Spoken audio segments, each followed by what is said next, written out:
What's good, Foodizens? It's your girl TK and I'm back with another journal entry.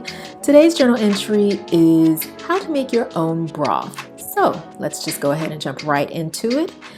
And as you can see, I'm adding some fresh herbs from our garden. I added 2 sprigs of fresh thyme and a sprig of rosemary, half a stalk of celery, a little bit of sage that was on its way out the door, R.I.P. sage, and about half an onion, 2 cloves of garlic,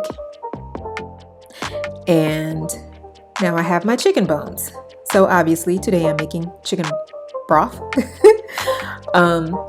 One thing about making your own broth is the beauty of it is you have more control over what goes into it, so you can make it as flavorful as you like or as unfortunately bland as you like if necessary.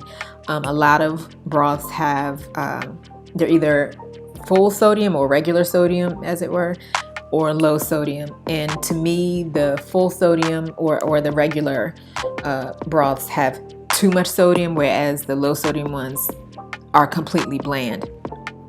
So here I'm adding a half tablespoon of sea salt, and then I'm going to add about 1/4 tablespoon of Lowry's because I wanted the broth to be flavorful, but I didn't want it to have a lot of sodium. So again, this is the beauty of making your own broth. Another thing is when you first make the broth, you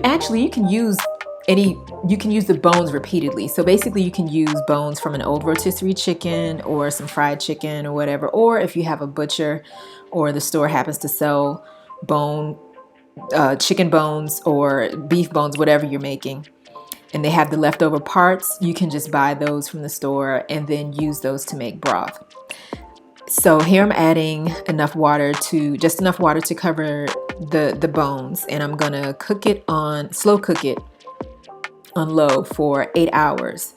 But yeah, again, you can use the bones repeatedly to make initially bone broth because it's going to be a little gelatinous. It's going to have a little jelly consistency, but the more you use those bones, the more loose the texture will be. So it'll be a little bit more watery. So it'll be bone broth, then more like a stock or regular broth, and then you can use the broth to make soup, to make to cook your rice, to make it a little bit more flavorful.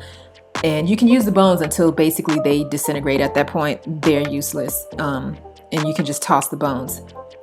So here we have the finished product, and as you can see, it's a little bit jelly-like. It has a little bit of gelatinous texture, but not much to it.